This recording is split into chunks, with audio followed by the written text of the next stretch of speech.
All right, good evening, and thank you for viewing the April 1st meeting of the Arcata City Council. The City Council meeting is being held as a hybrid meeting with both in-person attendance and teleconference access via Zoom. The City of Arcata acknowledges that the lands we are located are on the unceded ancestral lands of the Wiyot tribe. The land that Arcata rests on is known in the Wiyot language as Gudini, meaning over in the woods or among the redwoods. Past actions by local, state, and federal governments removed the Wiyot and other indigenous peoples from the land and threatened to destroy their cultural practices. The City of Arcata acknowledges the Wiyot community, their elders, both past and present, as well as future generations. This acknowledgement seeks to aid in dismantling the legacy narratives of settler colonialism. If you'd like to please join me in the flag salute. I pledge allegiance to the flag of the United States of America and to the republic for which it stands, one nation, under God, indivisible, with liberty and justice for all. Would the city clerk please take roll? Mayor White, Present. Vice Mayor Atkins Salazar, Here.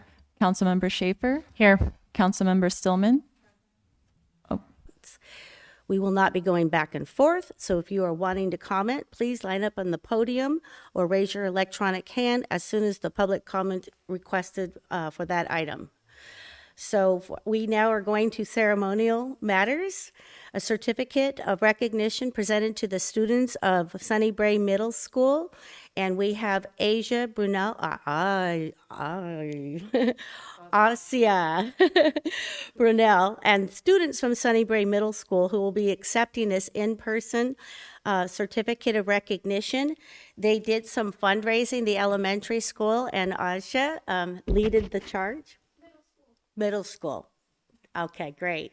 And yeah, we just want to recognize, and also it looks like you brought an incredible model that the students made. We would love to see that. Is it okay if they put it up here on the very end? Which is through the Chamber of Commerce, and we did school fundraising where the students and staff helped build it, and then we also went out on the Heroes Parade Day on the plaza, and we sat out there for a bit on, I think it was Sunday, and we got some community participation in as well, which was great. And it was wonderful getting to talk to young kids in the community about what this means and why it's important.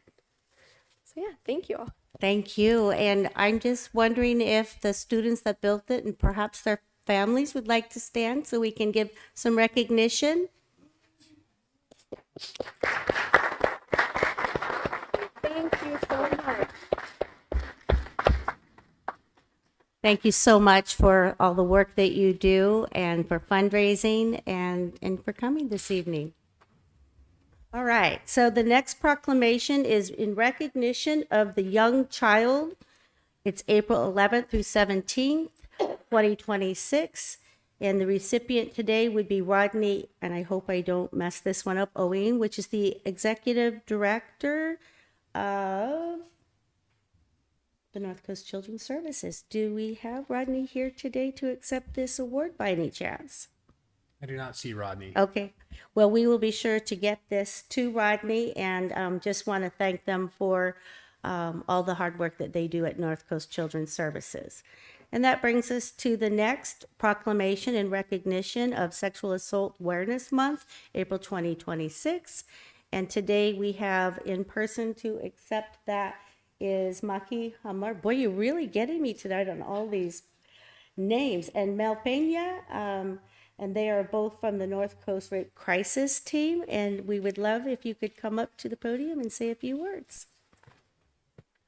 Yes. We're going to have Councilmember Schaefer read the proclamation. And then I'll bring it up to you guys. No worries. Okay.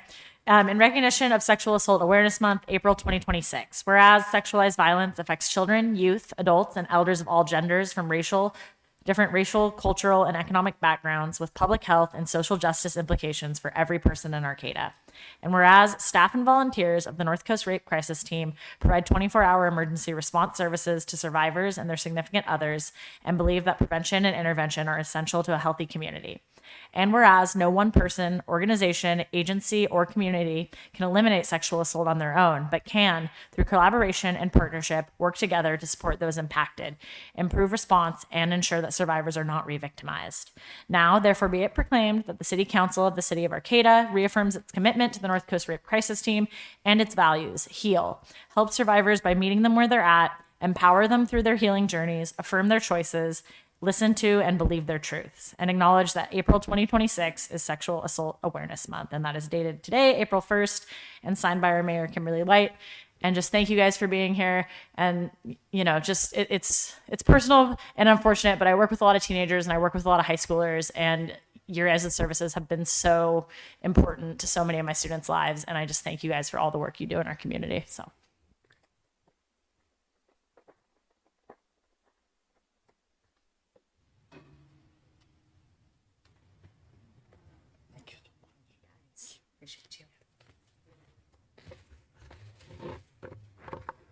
All right. Yeah. Thank you so much to the Arcata City Council for ongoing support of Sexual Assault Awareness Month and the North Coast Rape Crisis Team. For over 50 years, NCRCT has been providing essential, free services to survivors of sexual assault in our community. These include 24-hour bilingual crisis line, accompaniment to evidence collection exams, support through law enforcement and criminal court processes, crisis counseling, and financial assistance for survivors and their families. Last year alone, we assisted 554 survivors. Our services are available regardless whether survivors are involved in the criminal justice process or not, or when the harm occurred, and we continue to support them for as long as needed.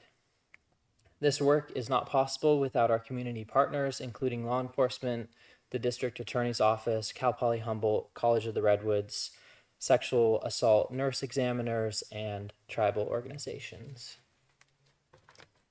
We need your help to ensure that survivors continue to receive the care they deserve. NCRCT is looking at a 50% funding cut from the state of California, and there are $0 in the budget for victims of crime. It is imperative that our community be heard and communicate with our state representatives that this is unacceptable. We encourage our partners and community to visit our website, ncrct.org, where there is a script available to make your voice heard.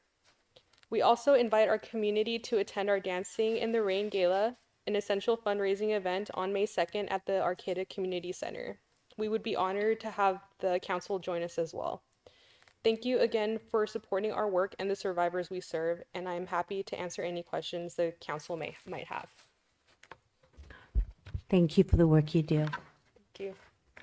That brings us to a proclamation in recognition of the 2020. May I just say something? Absolutely. So tomorrow night, I noticed the Chamber of Commerce has a mixer at the Rape Crisis Center. Yeah. I just wanted to mention that because I didn't hear you say that. Maybe you did, but I missed it. Oh, no, that's a great thing to add. Yeah, so tomorrow night, North Coast Rape Crisis Team is hosting the Arcata Chamber Mixer, and I believe it's from 5 to 7.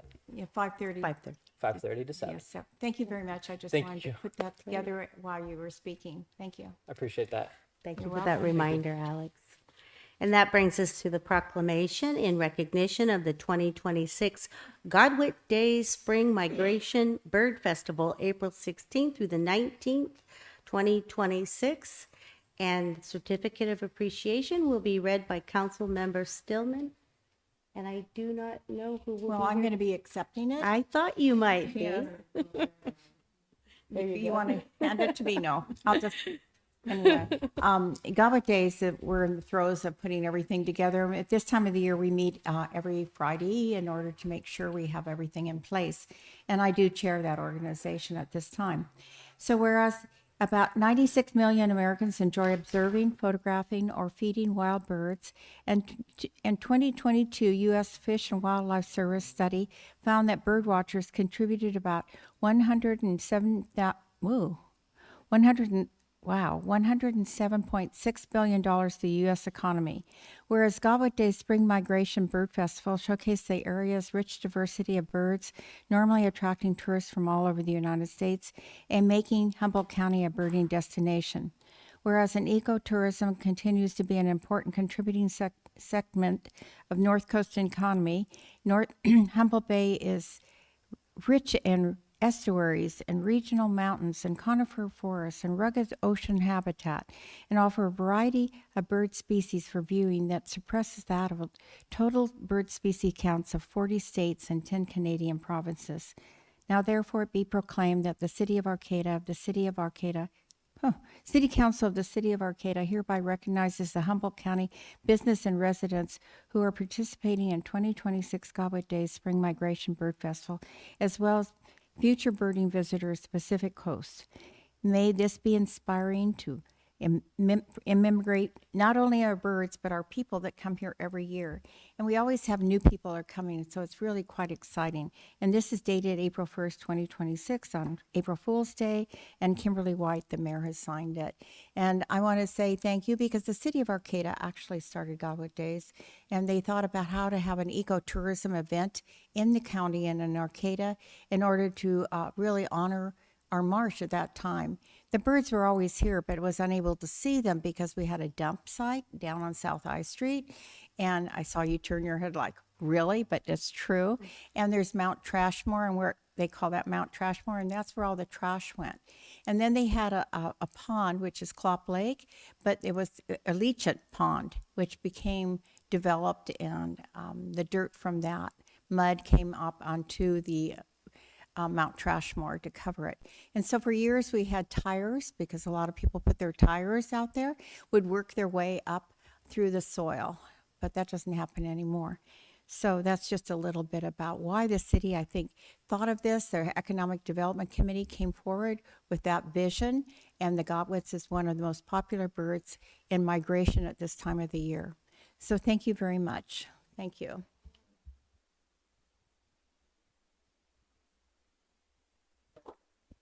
Thank you so much for coming tonight.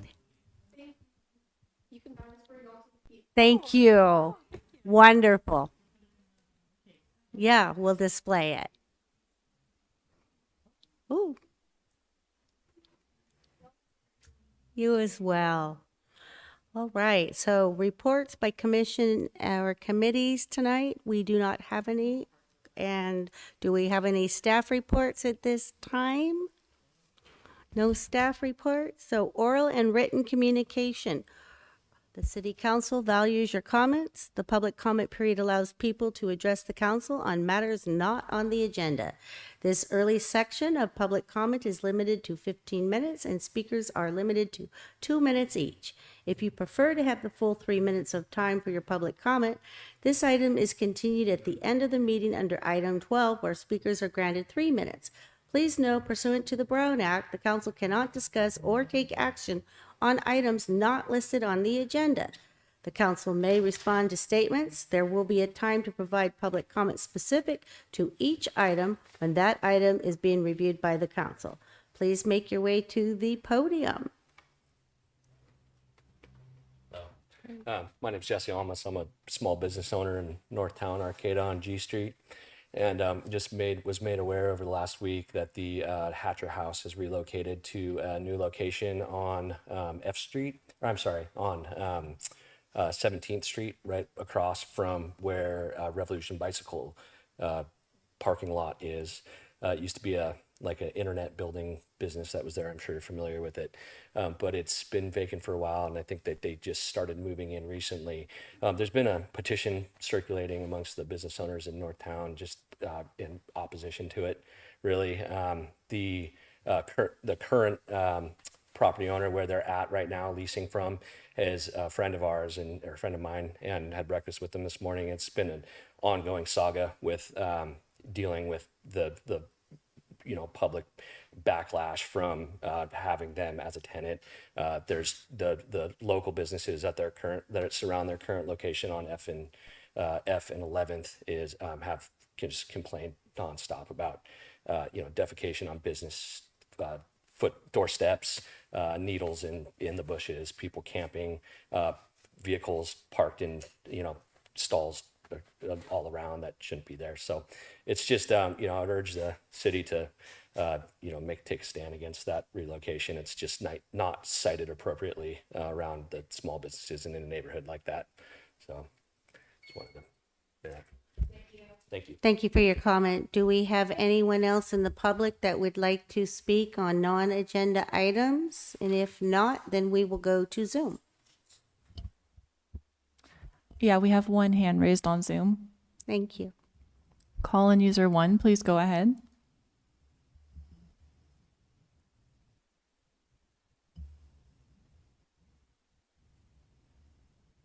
Yes, I saw a bumper sticker in town last year and it said, "Fight crime, defund APD."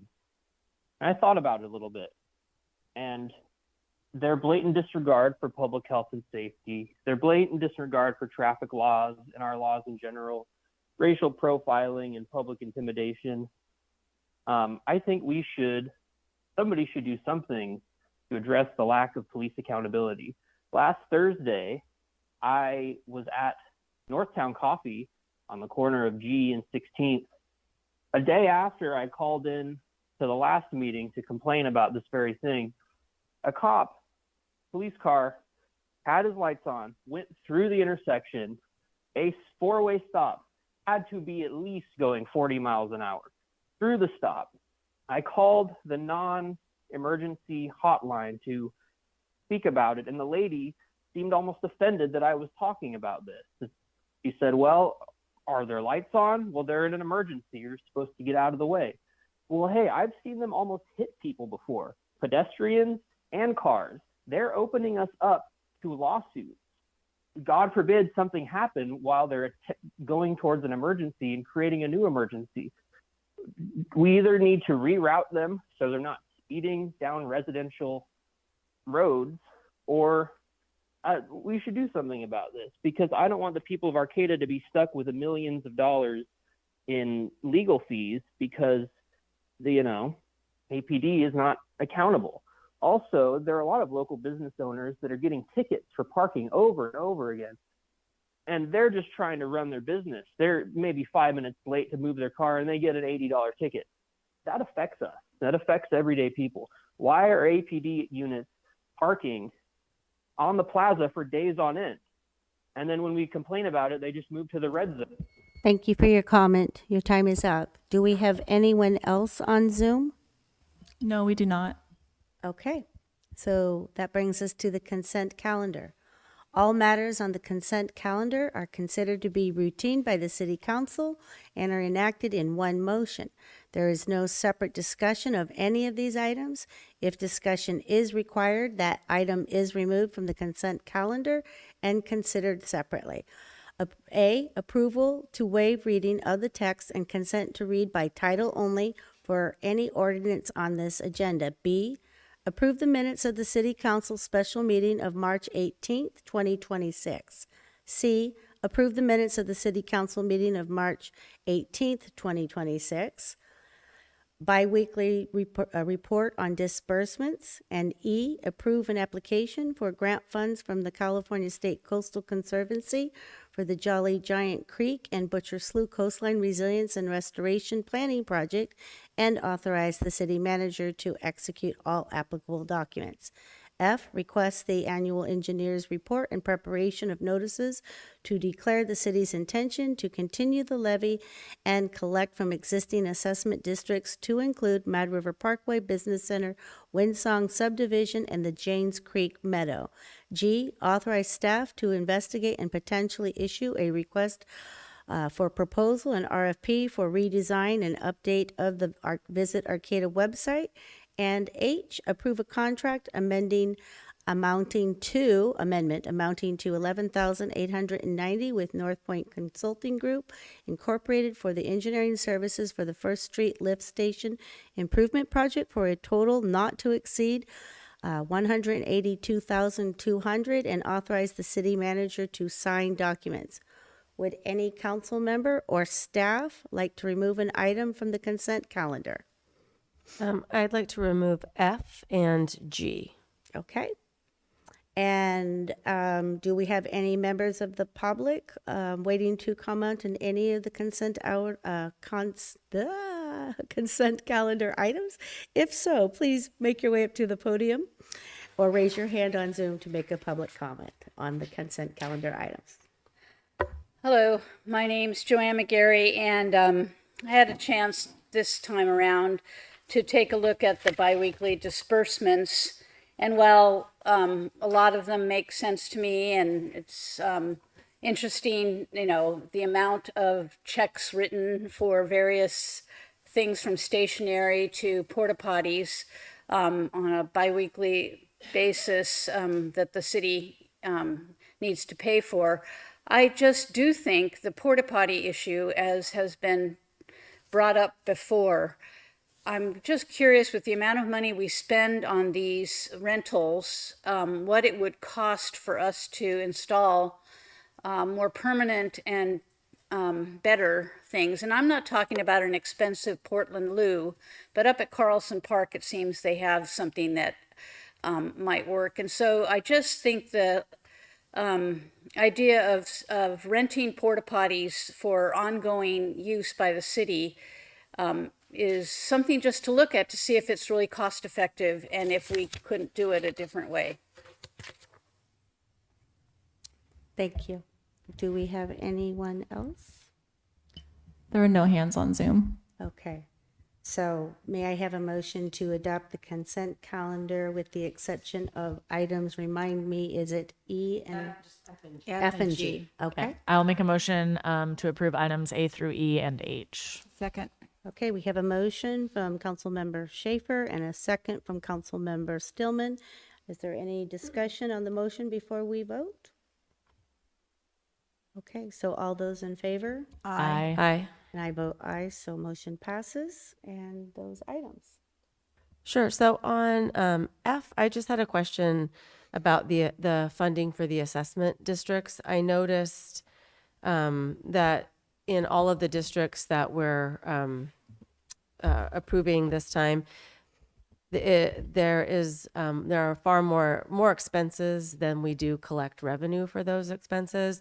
And one of them in particular was a pretty big discrepancy. I think it was like we collect around 7,000 or 8,000 and we spent 43,000.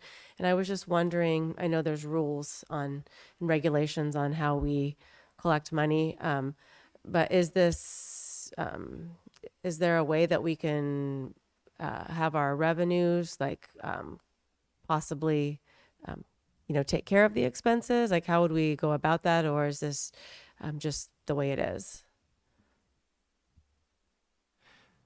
Okay, trying to think of exactly where to start. So this year was, or I guess the past year, because it's actually from the previous year, the year prior, was a little bit more than normal. We do historically spend a little bit more than we assess for each of these districts, and that's just pretty common. We cannot spend less than we assess. So we always try to make sure, of course, we're doing at least what we're assessing and a little bit more.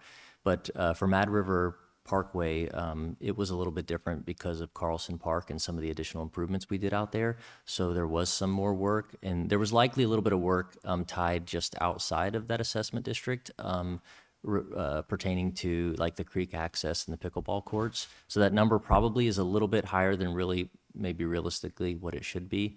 But that's it is typical each year, but that one is more than normal. And so it does sound like there are opportunities to assess different amounts, but there's a specific way of going about doing that, and we'd have to go back to the districts and get approval. I think it's a majority vote, but yeah, it's more than just changing the number and making it match with the time and the effort that we have out there. Okay, and I mean, this comes before us every year, I think, right? And I've never noticed before, so it makes sense that it was bigger this year, because I think if we're a little bit over, sounds like we have to be to make it work, and I'm fine with that. It just jumped out at me this time, so it makes sense that we put a little bit of extra time. So, yeah, that was all that. Thank you. Okay. So I'll make a motion to accept F. I'll second it. Okay, all those in favor? Aye. Aye. Don't we need to take public comment? Yeah, we should be taking public comment on the item. Thank you. Do we have anybody in the public that would like to comment? If so, make your way up to the podium. Anybody online?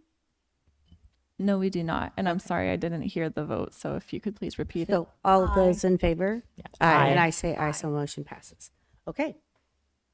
Okay, and then G, I do support. It sounds like we need some extra help with the website, and maybe we might want to collaborate with some community partners to make that happen. And I think that's a great idea. I'm just curious to hear how the council feels.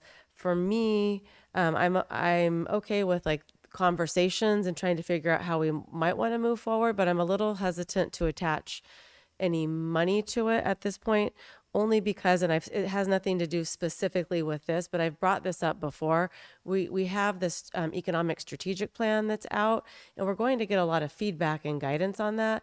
So, and I feel like this definitely falls into that. So I'm a little hesitant to like authorize possible spending until we have that feedback from the study, because I think our Instagram does pretty well for the city, and it's just the website is not doing as well. But yeah, I don't know. I think I would just like to hear from the experts for that overall plan before we start putting money towards things. So I don't know if staff wants to speak to that, and then my counterparts can weigh in too. We moved this forward because we did have some requests from a council member and from members of the public who feel like it's not meeting the needs currently. I am all for the council waiting to hear what we get back from the economic strategic plan, and we're expecting that the end of June in early July, so it's not so far off. We just wanted to kind of keep moving forward and recognize it, and it is something that from a staff perspective, I would like us to have a plan, not just to update it, but also ongoing maintenance and making sure that we create something that does work, especially if we're going to spend money on it, which the whole problem is we haven't really spent any money on it historically, and that's where we're at. So I'm, with whatever direction the council provides, that's great. And we will probably, when we bring the budget for 26, 27 forward, we will set aside some funds for the economic strategic plan. We may not know all the details of that, just so that those are out there. And this plus any of those projects would still come back before the council before any money was spent or any contract signed. Yeah, please. No, go ahead and ask your rest of your questions. No, that was my only question. Okay, I'm the council member that asked for it, so I'm going to take responsibility. Sure. So one of the things is when we were the last meeting, I was out with the downtown business people that we have here in the council chambers. There's been concern about the fact that Visit Arcata is not. I don't know how to say it, but I don't want to say anything against Dylan, but it's just it's doing as much as it could possibly do. And it's really important, I think, with the economy and what's going on, is to really see if we can attract and promote what we have. And won't be able to promote any specific business or anything, but overall what's going on. So I asked that it be come forward because there's an interest at the Chamber of Commerce. We'd like to take it over to make it work. We've had this discussion before with the Chamber of Commerce in the past, taking over Visit Arcata. It didn't happen. But I'm thinking now maybe there's a possibility for us to consider that and see if we can't make it really viable so that makes it profitable for our businesses to entice more people coming here. Anyway, that's the reason I asked for it. I brought it up. Yeah, and I support all of that, and I would support starting the conversations. But I just, again, and it's not like my issue isn't with this specifically, but we've had other things come before us that have to do with like tourism, economic development in the recent past. And I've said the same thing. Let's put a pause until we have that study done so we really know how to strategically use our money. So that was my only thought on that. Did you have a comment, Sarah? I mean, I agree with Stacy in the sense that I think that, we need to see what it's going to be and what the numbers and what the cost is going to be, especially with, it coming out of this, council projects budget that's pretty limited. And so, I'm happy moving forward with this item just because it's, to get that information that we need. So. And I concur also with Councilmember Atkins Salazar.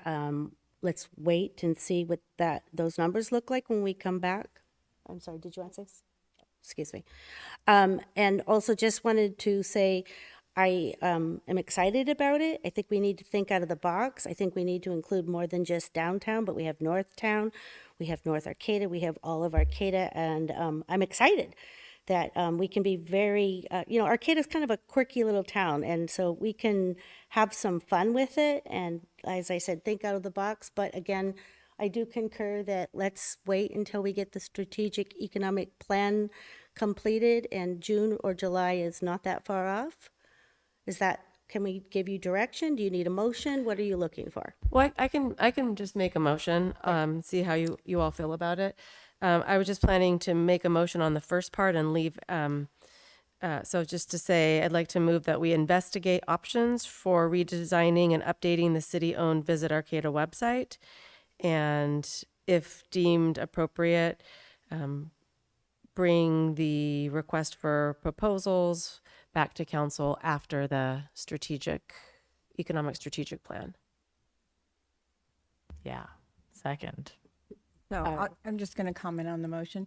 Well, so it always takes a while to get things up and going. And as a former retailer in the downtown, and looking at what we have in the rest of the community, I just think it's wise for us to think about moving forward sooner than later. I know we have the strategic plan, the economic development plan, and this has come before us. Well, maybe it hasn't. I don't know if it's come before the council before. I think it has, actually.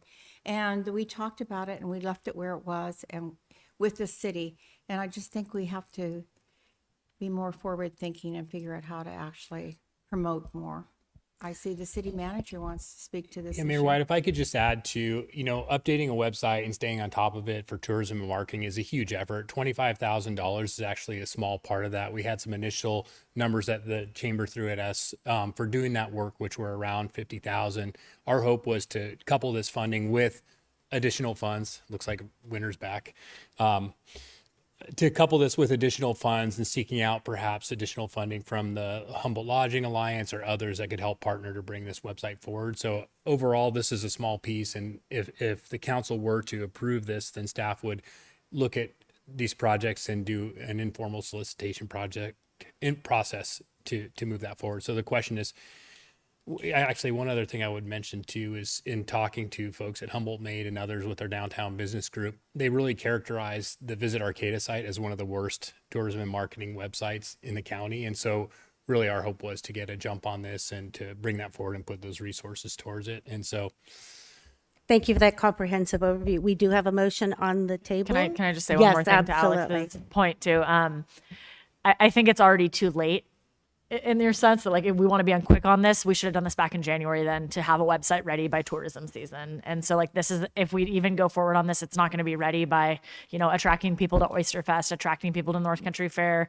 enjoying this lovely summer weather that we have away from the heat. Like it's not going to be ready by then anyway. And so I think to Stacy's point, to put that thought into it with the strategic plan, these things take time. We know the pace of government, especially when we're working with multiple agencies. It's, we're going to hurry for a website to be ready for November when everybody wants to come to Arcata. So I think, I still second and support the motion. Well, and I think, Merritt, what you said brought up another point that I had forgotten about, but it's just the overall plan that's needed. So like, there's no sense in going down a road with like authorizing 25,000 when we don't even know how big that, amount is going to be in this moment. So there's just more reason for me to just wait until we get that study done. But it doesn't mean we can't have the conversations and make the plans and start moving forward with our, with our community partners. But Okay, so we do have a motion from Councilmember Atkins. Oh, yes, public comment. Please step up to the podium. We could make the motion and do public comment, but we'll do it in this order. Joanne McGarry, when I saw this on the agenda, I thought, what is the city of Arcata doing promoting tourist-like or things that a chamber or a Main Street or some other outside entity might really be better at doing, and that the fact that I have shared with council members and such a newsletter concept for the city that would come out on a weekly or bi-weekly basis, similar to what I have experienced when I lived in Santa Barbara, that explains what the city is actually doing, in terms of infrastructure or events or a lot of the actual city business and investing in something like that could be much more comprehensive on a regular basis for people like me who are interested in finding out what's going on with the city and having to wait to come to these meetings sometimes to really get a better understanding. So I really do think waiting and really looking at not having the city stay in the tourism business and having other outside groups take charge of something like this. And especially when it comes to a lot of money. And, yeah, the city could contribute to something like that, another agency doing it. But I really do not think that this should be city business when there's so much other stuff that the city needs to really focus on. Thank you for your comment. Next, please. Hi, my name is Crystal Henson, and I've worked as a web developer for about 20 years, and I've developed several websites using WordPress. The current Visit Arcata website is based on the WordPress CMS platform using a beta, which is like the biggest top-selling theme of all time. So it can still be maintained for like no cost. And obviously with WordPress, I'm assuming that the city probably has web developers and people on staff. So, I mean, to maintain it in the current form would not cost anything. And then, again, I think what is most important is to see like news and information and content that people are looking for, which, content can be contributed by many different people with, appropriate checks and balances in place. So instead of spending a bunch of money, I do think that the structure is good. And I think some of the questions that are being raised today are wise. You can spend a lot of money on a new website, but if the content isn't solid, then you're just throwing, bad money after good. So look at what you currently have, and I definitely urge you to maybe. I'm sorry, I didn't catch your name. Crystal Henson. Crystal Henson? Yes. Thank you. Thank you. Thank you for your comment, Crystal. Do we have anybody on Zoom? No, we do not. Okay. So we have a motion on the table from Councilmember Atkins-Salzer and a second from Councilmember Schaefer. If there's no more discussion, all those in favor? Aye. Aye. No. And I say aye, so motion passes.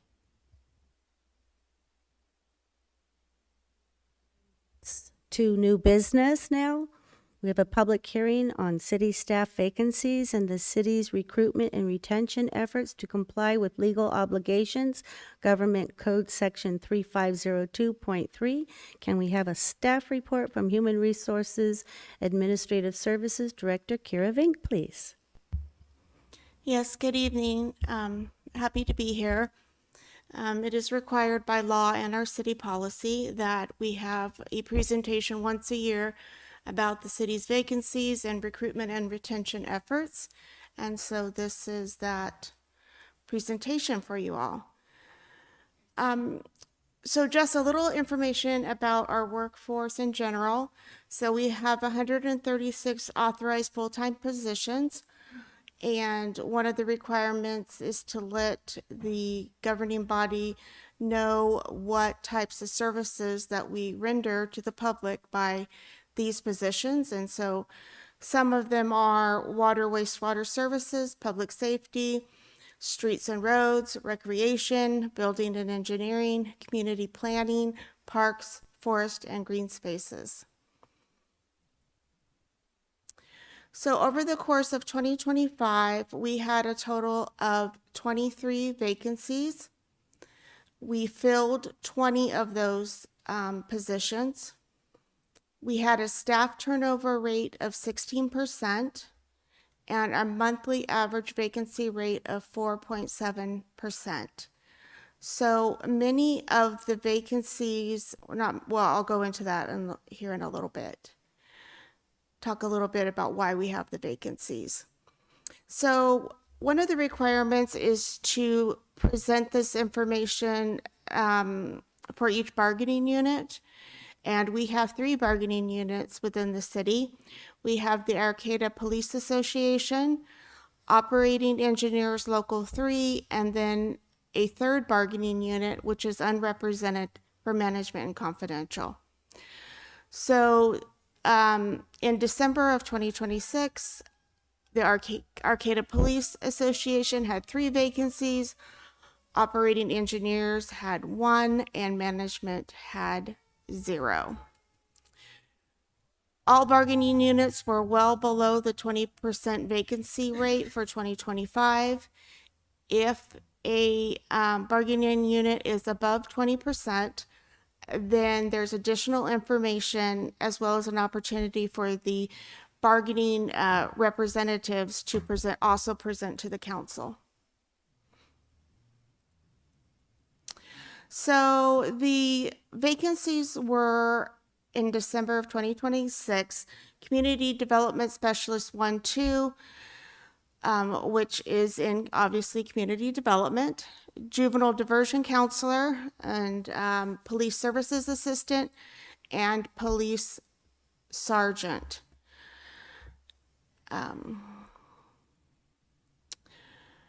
Two of those were resignations, and 2 of them were due to promotions. So of the 23 vacancies that we had in 2025, 7 of them were due to retirement, 3 were due to involuntary separation, 10 were due to voluntary separation, and then 3 were due to new positions being added. There were 2 maintenance workers added in 2025, as well as 1 finance specialist. And that's how the calculation of the 16% annual staff turnover rate. Retention efforts that we have, we on a fairly regular basis compare our salary and benefits to our like agencies within Northern California. We also have opportunities for career growth through flex classes and offering promotional opportunities. Department heads and city supervisors and management and the city employees build a culture of the city of Arcata is a great place to work. And, you know, when people are happy coming to work and they like their supervisors, they like their manager and their coworkers, they will stay over if they're not happy at work. They're more likely to leave, even if they have the highest paid salary. This is our recruitment process in a very abbreviated form. So the first step is a vacancy is approved, and then a recruitment is opened. There are 3 different types of recruitments. There's an open recruitment, there is a promotional only recruitment, and then there is a high-level management executive recruitment.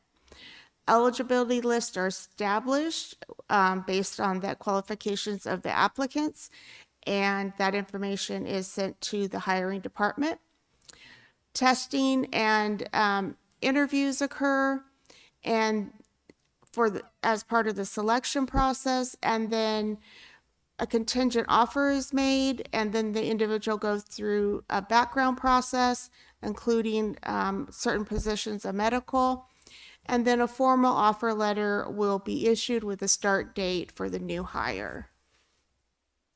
And that takes, you know, some can take a couple of months, and some take, you know, up to 4 months, depending on the background of the position that is being hired for.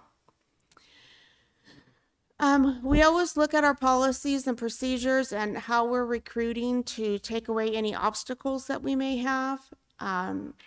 We do understand that we only have 1 local occupational health provider, and so we are really bound to that 1 provider, and so it may take several weeks to get an appointment for an individual to be seen.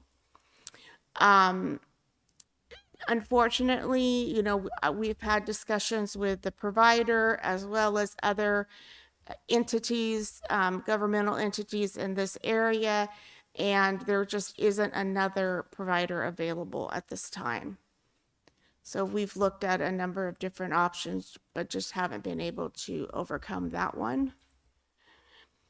Some of our hiring best practices have been having hiring incentives for hard to recruit positions, doing vacancy planning in advance. So understanding that if you are going to promote a police officer to a sergeant and a sergeant to a lieutenant, all those different positions are going to need a recruitment to happen.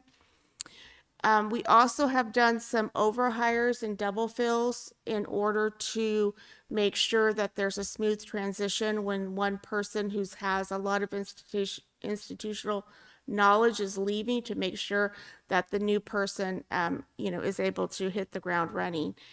And we offer competitive salary and benefits. And that is the totality of the presentation. Happy to answer any questions. Otherwise, I think we can open the public hearing. Thank you, Kara. Let's go ahead and open up the public hearing. Please step up to the podium if you'd like to make a comment on this.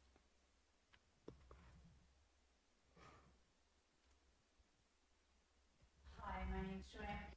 And I was appreciative of seeing this prior to your delivering this presentation now.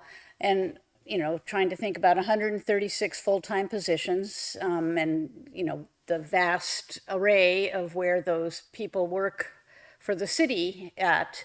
The one thing that always comes up when I think about benefits is the retirement benefits that the city provides. And I know we have a mandated contract with CalPERS at this point, so that if I want to work for the city of Arcata, I have to buy into that CalPERS benefit system. And I'm only saying this because it might become a challenge in that there will be people who, for what $2 million deficit. And I remember kind of right around that time, you actually took money from the wastewater fund and the water fund, and you use that for your pension to pay down one of your loans or pay completely one of them off. So I haven't heard anything in a long, long time about what's going on with the deficit for the city there, and it'd be nice to be informed on where we're at on that. Thank you for your comment. If we don't have anyone else in person, do we have anyone online? No, we do not. Okay, thank you. Do we have questions or comments from council? Go ahead. I wanted to ask about the part-timers. How many part-timers do we have, or is that number including them? No, that's not including the part-timers. Our part-timers range from like an additional 20 to 50 during the season, which is... We couldn't actually run the city totally without part-timers. And they also go through a recruitment process. Yes, they do. They do go through a recruitment process similar to the full-time recruitment process. The reason they're not included in this presentation, but they could be added, is this presentation, the law requires us to present on bargaining unit employees, which those are full-time employees. And thank you for that explanation. Yeah. I appreciate it. Yeah, no worries. I just wanted to clarify a couple things, and I did have one question. When you become employed by the city, can't you opt out of CalPERS? You aren't required, are you? You are required. You are, okay. CalPERS retirement system does not have the ability to opt out. Okay, thank you for clarifying that. And then just to be clear, the money moved from the water or wastewater funds for pensions was to cover the cost of pensions for employees in those funds. Otherwise, it would be very illegal to just move money. So I just want to be very clear about that. It was to cover those employees' expenses. My question was, our staffing turnover rate of 16%, do you know how that compares? Like, is that a low number, a high number compared to other municipalities in our area? I didn't compare, I haven't compared to other cities in this area. It's a pretty average from my experience of working in a much larger organization. This is pretty typical of about a 20% vacancy rate. And as you can see, each month we were only at 4.7, so we were very low. And usually a typical monthly would be around 11 to 12%. So I think we're doing fairly well. Thank you. Yeah, that's my impression. I know lots of people who would love to work for the city, but it is pretty, like, it's hard to get a position because people like working here. That's a good thing for us. Yes, Thank you. it is. Thank you. So in the benefits is the medical package. Yes, we do have a benefit package that includes medical and health care, which includes dental and vision. That is a benefit that individuals can opt out of. And our council members can also take advantage of that because they're considered employees. Correct. And so I was just thinking about how our medical is going to be so much more. That's something that's going to happen to us. So it'll be interesting to see how we deal with that during budget time. But thank you very much. Yeah, you're welcome. That brings me to Council Member Schaefer. Thanks, Kara. Oh, I just had a question. So you can't opt out, but if you have like Cal Savers or something else, you can. Right. You can't have both, yeah? Yeah, I have CalSTRS, so I can't take CalPERS because I'm a teacher. So that Right, is you true. can't be, because, yeah, you can't be in two retirement systems for this during the same years. You can't be in two public retirement system during the same years. So you could go work for, like you could work for a 1937 Act retirement agency, and then later go work for in a CalPERS retirement agency, but you just can't work at the same time in two different ones. So I had a question not related to that. How is our juvenile diversion officer, the one that we have doing? It's in background. Okay. So that's all I can say for that. We don't have somebody in that position right now. We're in the Oh, recruitment okay. So we process had, for that position. okay, we had two, then we had one, and now so I guess I'm just wondering, what does that position pay? Could you remind me? I was thinking it's like I want to say it's 80. between 60 and 80,000, but That's what I that's thought. from my memory. It's a very well-paid position. And we did get a number of applications. And so the person, I believe, left at the end of December. And so then we're going through the recruitment process. A person's been selected, and then they go through the background process. So my question is, do we need to fill both positions at this time, since we have been operating for some time with only one? The plan is to only have one going Okay. forward. Yes. Thank you for that clarification. Thank you. Thank you very much. All right. So if nobody else has any other comments, then I guess we just received a report. We'll close the public comment. All right. So now we will be introducing ordinance number 1584, an ordinance of the City Council of the City of Arcata repealing Article 12, Public Safety Committee in Chapter 3, Boards, Commissions, Committees, and task forces of Title II, Administration of the Arcata Municipal Code. Can we receive a staff report from Police Chief Chris Ortega, please?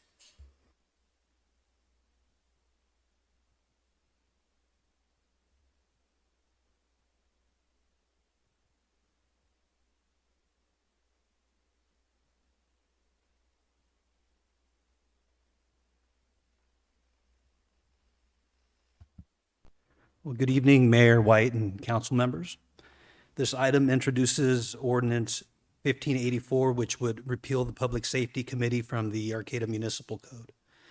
The Public Safety Committee was enacted in 2018 following a public safety task force process that took place in 2016 and 2017.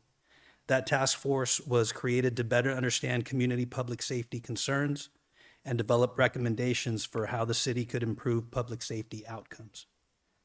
The task force work was completed in 2017, and council accepted those recommendations and established the Public Safety Committee to continue that work. The committee was structured with 7 community member positions and 1 police department representative, and it began meeting in 2019. Applications for the committee are accepted through the city's standard application process, submitted to the city manager's office, and ultimately considered by council for appointment. The city has continued to advertise vacancies over time and in an effort to maintain membership on the committee. However, over time participation declined, and despite ongoing advertisements for vacancies, those positions have gone unfilled. The last documented meeting occurred in April of 2023, and all 7 community member seats are currently vacant. As a result, the committee has not been able to maintain membership, achieve quorum, or meet to conduct business, and has not functioned as an active committee since that time. In addition, city staff time is required to advertise vacancies and post legally mandated meeting notices for a committee that's not going to meet, which is not an efficient use of resources. At the same time, the work that the committee was originally intended to support is continuing through other established channels. Public safety issues are actively being addressed through regular city council meetings where the council receives public input, as well as through ongoing engagement between the police department, community members, the city manager, and city staff. Some examples include the relationships that APD has established and the regular meetings that take place with community stakeholders. Some of those stakeholders include downtown business owners in the Arcata Chamber of Commerce, religious groups, Cal Poly's Office of Diversity, Equity, and Inclusion, Centro del Pueblo, Arcata House Partnership, and Humboldt County Behavioral Health, as well as any individual resident who wants to address public safety concerns with the Chief of Police. In addition, APD has reinvested in the Arcata Community Outreach Team to enhance alternate response strategies and community engagement, including adding dedicated positions and leadership that's focused on expanding outreach and seeking that public input. So this action is not removing a functioning body. It is aligning the municipal code with current community engagement practices that inform our public safety strategies, and is also recognizing that the Public Safety Committee is no longer active. This ordinance does not change public safety services, policies, priorities, or accountability mechanisms.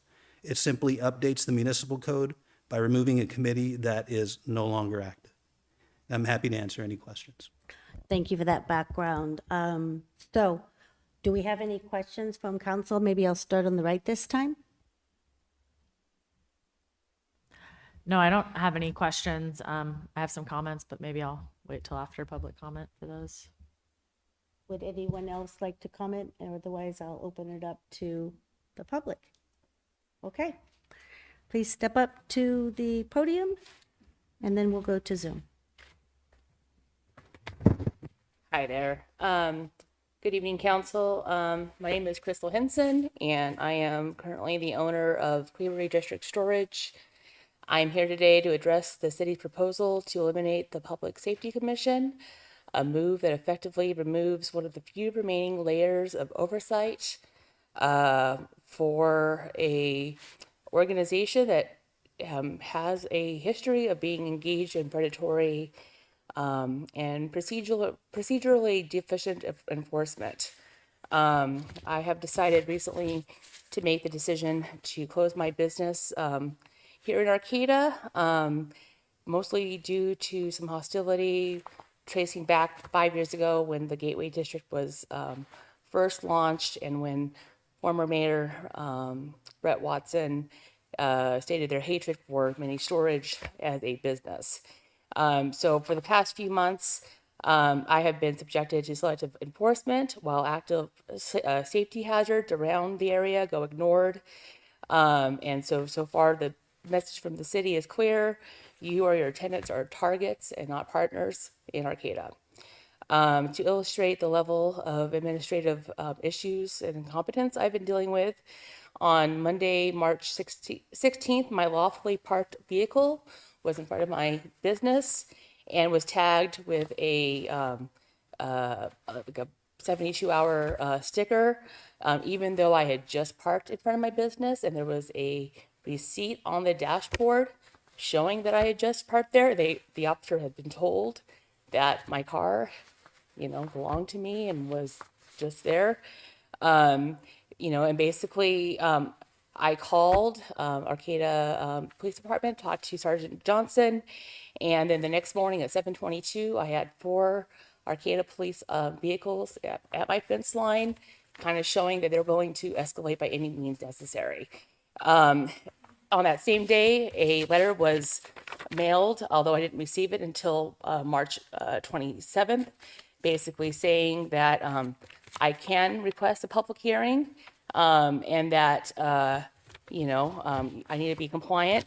And basically, I went into City Hall, I went to the police department, I asked, how do I go ahead and ask for a public hearing? And I was told, well, it's not really that serious and, to just comply. I've never not been unwilling to comply. It's just been very challenging to know how to. So ultimately, by dissolving the Public Safety Committee, you are giving a green light for this type of harassment to continue. I urge this council to reinstate actual oversight rather than abandoning the citizens. Thank you. Thank you for your comment. Next, please.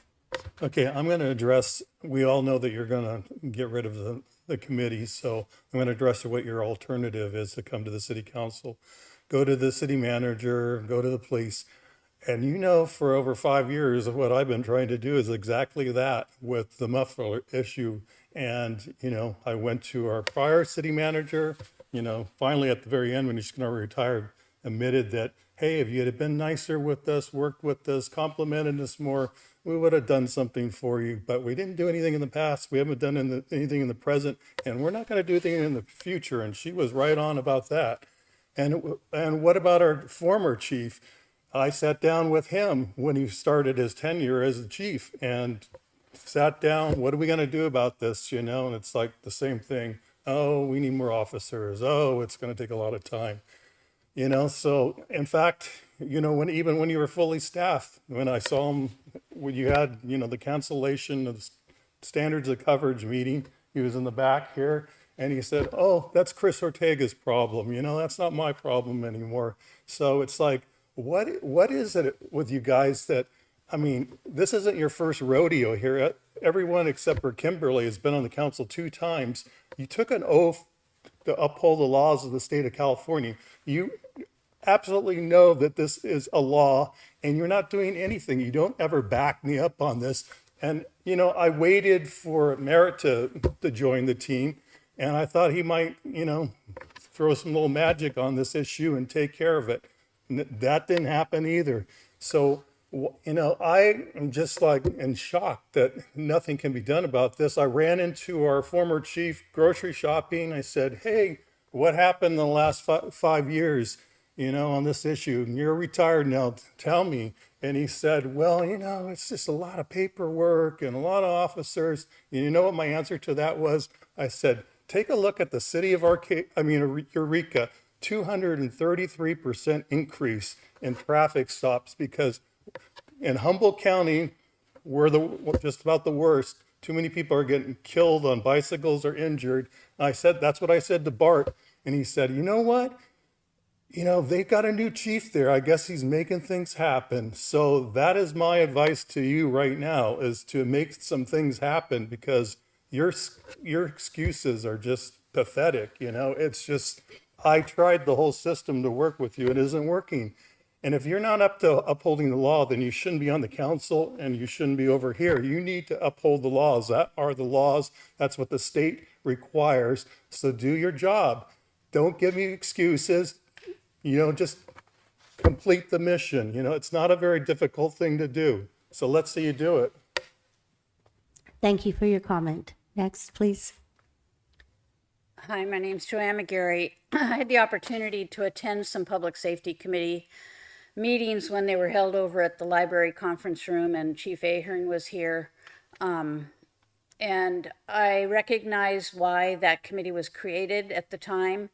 And, you know, it's really interesting what kind of committees that we have for this community and what committees we don't, and what we need and what the future really calls for. So if there's no real interest, I've read notes on social media that people have applied for the Public Safety Committee, but it hasn't been me, so I don't know who those people are and what. And I have talked to people who were on the Public Safety Committee and are no longer on it, but recognizing that it had a point and a purpose at the time. So maybe not having one for a while, but being at the ready to institute something if the need arises. I do think previous speakers have some really valid concerns about public safety, and I could talk about it too in terms of property safety, you know, in where I live, and safety with trespassing on properties and things like that, that I have, you know, worked with the police department a lot to deal with. But yeah, committees can come and go as the need arises. Do what you feel is appropriate for now, but I really do want you to be at the ready to reinstitute something if it proves to be that the other channels are not sufficient to handle this matter. Thank you for your comment. If we do not have anyone else in public, let's go over to Zoom if we have any. No, we do not have any on Zoom. Okay. So I would like then to go to the council. Shall we start? Popcorn it. Yeah, so I'll just add, and I think something that, you know, maybe some members of the public are clear on and some are not. This wasn't a police oversight committee. It truly wasn't when it was functioning at its core of like what true police oversight is. They weren't reviewing cases. They weren't reviewing police conduct. They were mostly just making recommendations on various pet projects in the community or needs that they saw or heard about from the public. But I think we've talked about this at previous goal setting meetings, and we have our goal setting coming up. And so I really think that you know, if we want to explore the idea of what like true police oversight looks like, or, you know, we've talked about ideas of like having a police chiefs council of different, you know, local community groups and community individuals that can provide kind of feedback on policing and process and kind of really get into that community policing element that I think this originally came out of after the Josiah Lawson case. And so I think you know, it could be brought about in a more thoughtful way than the current committee that we have. And so I just, you know, think that if that's the direction that we want to go, that's something that can be talked about at goal setting and something that we can work on in a more thoughtful way. And that, you know, the history that this started as a task force, you know, usually one of the recommendations was to kind of create this committee. However, you know, like one of the commenters was saying that oftentimes, you know, the work of these task force can kind of sunset and that it loses that momentum and loses, you know, the energy behind it because the historical memory is kind of gone. Folks don't really remember why that committee was started. And so I think that, you know, kind of going back to what the true root and what we want is an important part. And I think that, you know, right now repealing this committee makes sense to be able to move forward on something a little more meaningful. Well, the committee was established about one incident that happened over in Sunset by the elementary school in Sunset, and that was how it was established. And then it continued to be present. But so I agree that we should let this go and see how we can. I support that, but maybe Stacy and Kimberly have other thoughts. No, I'm good. You've said it well. Okay, so thank you for the historical context. It was before my time, and what I'm hearing is that it was created in response to a public safety concern, and that it was a task force. It sounds like it probably morphed into the committee. And as a standing body, it really hasn't been the most effective structure over time. And as pointed out at this time, there are no members of the committee. I will say that there were 2 people who applied. Both of them were from Valley West, but my understanding was that's all there has been over 2 years. So, 2 does not meet a quorum of when we have 7 that should be on that committee. It also costs time and money, as pointed out, staff time most importantly.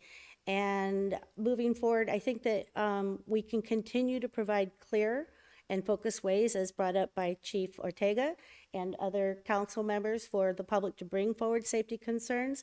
As pointed out by one of our public commenters, city council meetings, the public comment remains a consistent place to raise broader safety concerns. Of course, we have our traffic safety committee for traffic-related issues like speeding, crossings, road safety, etc. And of course, there is that direct communication with staff, our city manager's office. Did you want to say something? I'm sorry. Thinking maybe mufflers should go to the traffic committee.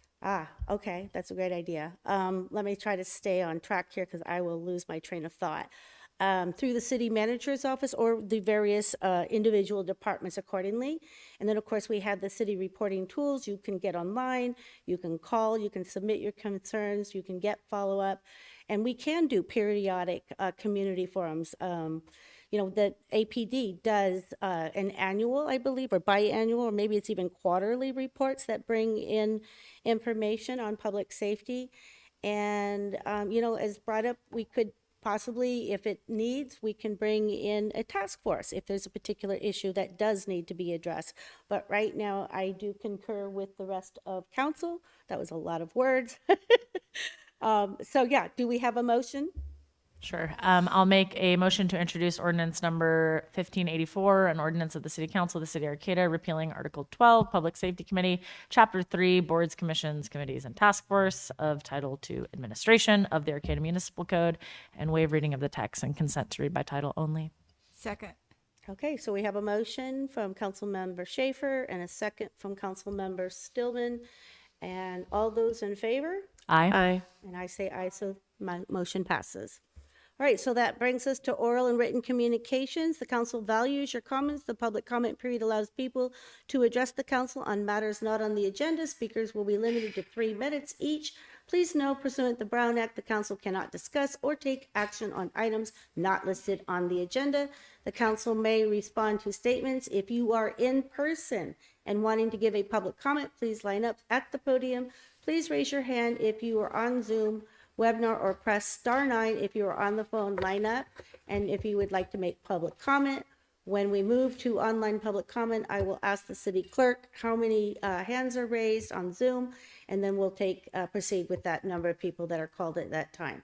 So please be sure to raise your virtual hand now to be considered for public comment, and we will go now to our first comment in person, please.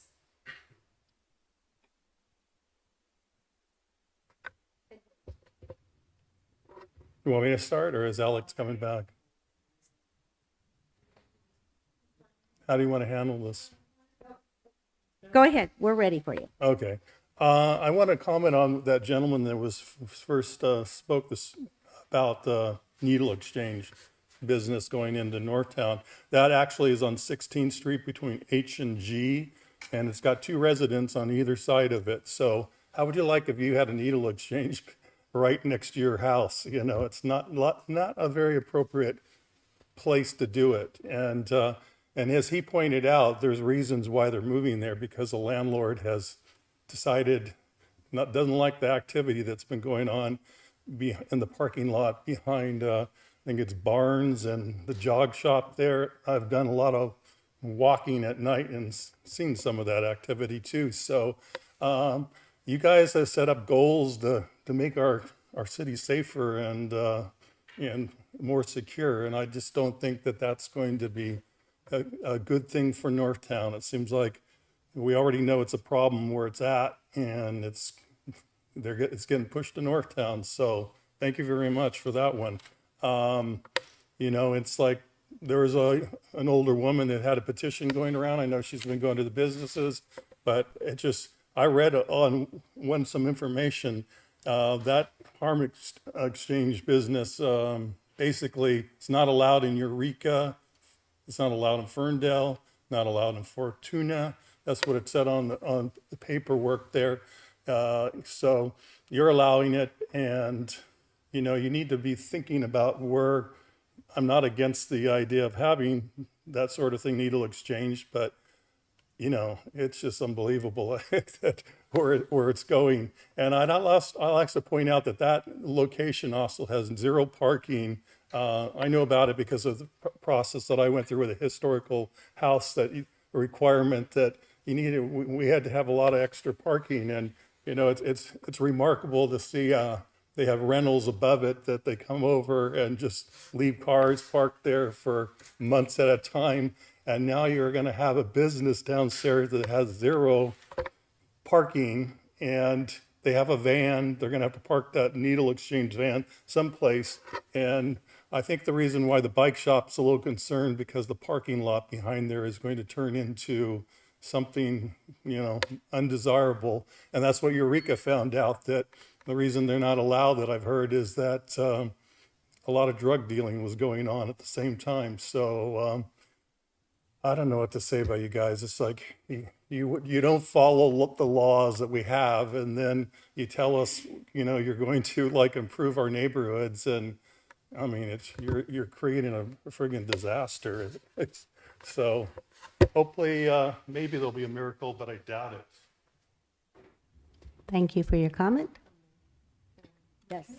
Could you, yeah, there's a lot of a lot of misinformation floating around regarding what we are actually legally allowed to do, and it's come up a couple times tonight. So could you, City Manager, just give a little brief process on this so that people can understand what's going on? And can you touch on too, because we received a notice that they will not be offering needle exchange at that location as well. So can you touch on that? That's right. We did receive, so first of all, we didn't receive any kind of application. We didn't review any kind of permit, because the proposed use of that building is office space. So we actually first heard about it when we heard back from property owners who were concerned that there was going to be needle exchange there, or syringe exchange services being provided. They will not be provided that address. We confirmed with California Department of Public Health, and they said no, they are not permitted to exchange there. So it's just their offices, and I think that's the intention. But we have heard the concerns from the public about other things that have been happening. I can assure you that we are paying attention to that, and we're doing our best to enforce any rules and nuisance issues around that. And so can't say a lot more about that, but right now there's not really any discretionary process that comes in front of the city for use of that space as an office space, but we're aware of the community concerns. Thank you. All right, our next commenter. Hi, my name's Joanne McGarry, and first of all, thank you again for the hearing device. It's not working as well today, but we'll work on that. I also wanted to say that I sent you a notice after the last meeting, because it appeared that on the City of Arcata YouTube, a section of the meeting got edited out that was important, of what Councilmember Schaefer had been saying, and the Access Humboldt video was complete. So I'm going to be defaulting to the Access Humboldt video, just so I'm sure that it's capturing everything that happens in this room during the meeting. And I wasn't accusing anybody, so I just want to clear that up, that it was just sort of startling on Sunshine Week to all of a sudden have a chunk of the meeting not showing up on a certain YouTube channel. So the second thing I want to talk about is task force ideas and citizens task force. I really do think before winter comes, it would be wonderful in the fall for us to develop, starting now perhaps, for a citizens task force on the unhoused and the vulnerable populations in our community, so that situations don't fester and get to a boiling point where it results in hostile interactions, even in this chamber. So I really do think there are citizens in this community who would really want to participate in helping the city and the various organizations that are helping that population of people to figure things out, such as, I think I may have mentioned it, the stand down that occurs for veterans out at the Humboldt Fairgrounds could potentially, since Canifest is going to be able to utilize the ballpark, maybe post Canifest, that ballpark also be used as a stand down operation. And we extend the stand down concept to people beyond veterans. And that way people won't have to be shuttled way out to Ferndale. And it could maybe a much more effective way of handling things for the fall so that we can be prepared for extreme weather conditions in the winter. And they're, like I say, very interested citizens in all that. So in the short time I have, next meeting, we're going to discuss climate action plan, the regional climate action plan, finally. And the connectivity project that Cal Poly is doing out on Foster. Tomorrow is the last day to submit for CEQA on this parking lot they want to build on ag land to provide shuttle to students who drive cars to park and then go up to the thing. So let's think about the climate all the time. Thank you for your time. So if we do not have any other folks in person, can we go over to Zoom, please? We do not have any hands raised on Zoom. Okay, thank you for that. So then that would bring us to city manager report. Do you have anything to report? No, Mayor White, I don't have anything to report. Okay, and then how about council reports? We start to our left. All right. Well, what I would like to say is that there's a lot of confusion when it comes to the steel pipe replacement and water rate increases. And so I've read that people think that the steel pipe replacement is going to raise our water rates, and they're two separate issues. But I am in the midst of where the steel pipe replacements are going on, and they seem to be doing very well. And anyway, I can hear everything all the time because of the work that they've been doing. But there is not in my understanding, and maybe you can correct this, there is not a correlation between the two, between water rates and steel pipe replacement. Because we're redoing the steel pipes, your water rate's not going up. Am I correct about that? All of the planned CIP projects affect those rates, and I'd have to go back and look at that Nexus study. I don't remember off the top of my head. I think we did program some of the work that was happening next year into that anticipated rate increase. So the rate increase takes into account all of the budgeted projects, and I do think some of the effort on the current project next year may go into that. I just saw our finance director, assistant city manager go by, but She left. yeah. Okay, so I could be wrong that because we're having steel water replacement, pipe replacement is increasing our water rates? I don't believe it. That may be one of the project that factors into it. And if it's not the current project, it'll be another project that we do replace more water lines. Okay, thank you. The other thing I wanted to mention is the oxidation ponds. My understanding is, they went in the 1960s, and this year they lowered the water in them, expecting to have heavy rains, which we had today. And there's odors coming from that because of it, and especially if you live in Sunnybrae, the wind must blow that way for you. So I understand that's being rectified, and the rains are going to help immensely, and that they are also trying to bring up the water level. And so then the other is I'm interested in having an ordinance that deals with the needle exchange, that we don't allow needle exchange, even they say they aren't going to allow needle exchange, that we have something in place on that. And I don't know if I know there are other council members who have been interested in having an ordinance. I don't know if there's anyone here right now that would support that or not. And then we've all seen this, and it's come through about the Equity Building Electrification Program, which is for providing water heaters and heat pumps, and also new ranges for those that can qualify, so low-income people can qualify for that, and will reduce their energy costs significantly. And I think that'll probably be something that the Energy Committee will be discussing, but it is available right now. And I did go to the ribbon cutting for the Chamber of Commerce, And I know they seem to be very happy to be downtown, and their office seems to suit them quite well. And I think that's it. Thank you. You went to the ribbon cutting for Breeze, Pardon me? for the airlines. I'm sorry? Airlines, Breeze? You went to that ribbon cutting too. Oh, well, yeah, I'm sorry. I didn't write down everything I went to. Some things I just can't get to. I've tried, but I can't You make do it. a wonderful job. I also went to the ribbon cutting for the chamber's new office. I had a meeting. I'm on a subcommittee for the Humboldt Waste Management Authority. For that board that I sit on, we're working on coming up with some strategic visioning for that. So I had a meeting for that, and I wanted to clarify at the last meeting, I talked about a bill that's being proposed, but I had it a little bit wrong. I thought that Cal Cities was on their list of sponsored bills. It's not on their list of sponsored bills, but it is actually happening. And it's AB 1984, and it's the bipartisan bill. It was introduced by Chris Rogers and co-authored by Mike McGuire. And I did learn about it at the Cal Cities meeting by Assemblyman Rogers, but it wasn't on their list of sponsored bills. But just to reiterate what that is, because I think people will be interested, it is to negate the Supreme Court's Citizens United decision that said corporations are people under the First Amendment and therefore entitled to spend unlimited amounts of corporate money in elections.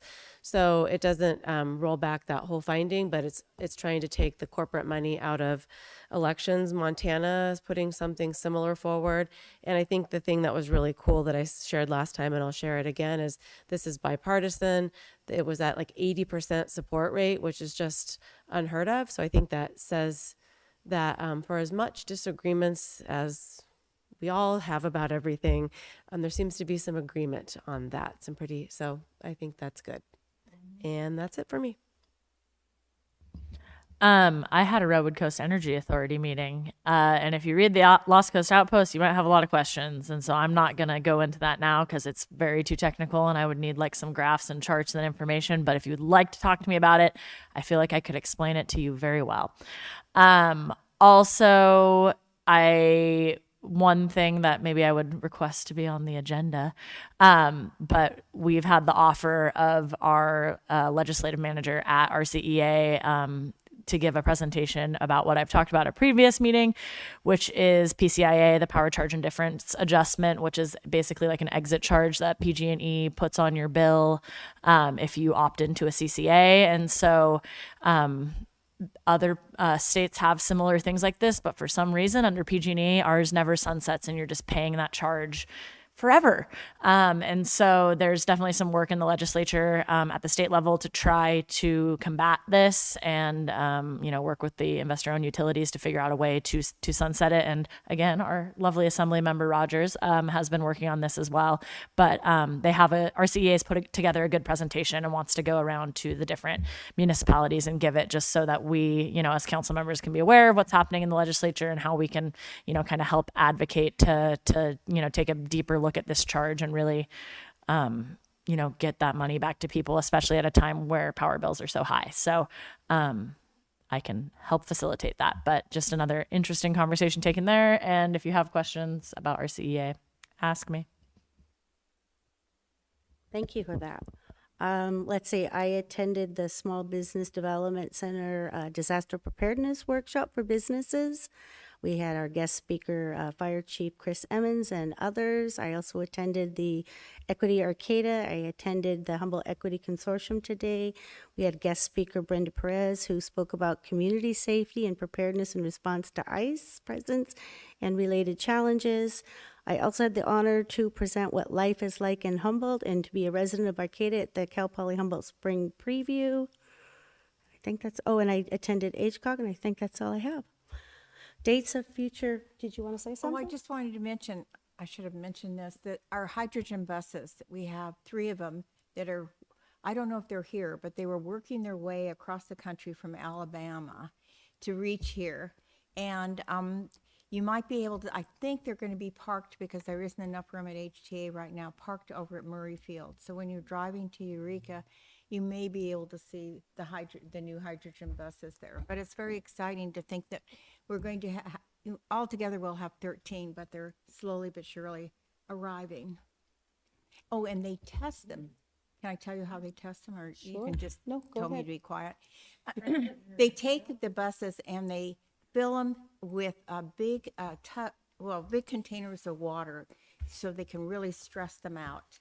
And then they turn on the heat to full blast, and they drive up to Berry Summit to see how they perform on the way to Berry Summit. And then they go between Scotia and Trinidad to see how they perform. And so far, the one we have now performed really well. And I think these might too. I'm hoping they all perform well. And eventually we'll have a charging station for hydrogen that'll be at HTA, Humboldt Transit Authority. And maybe we'll find more companies that are going to be using hydrogen and that can also utilize that. So thank you for letting me add that. Thank you for being so involved and giving us that transit update. So today we will be confirming 3 fiscal year future agenda items. So 2026-27 budget study sessions for April 6th, 8th, and 29, and each of them will be at 3:30 in the chamber. So hope to see you there. And we do not have anything else to report, so I shall adjourn the meeting.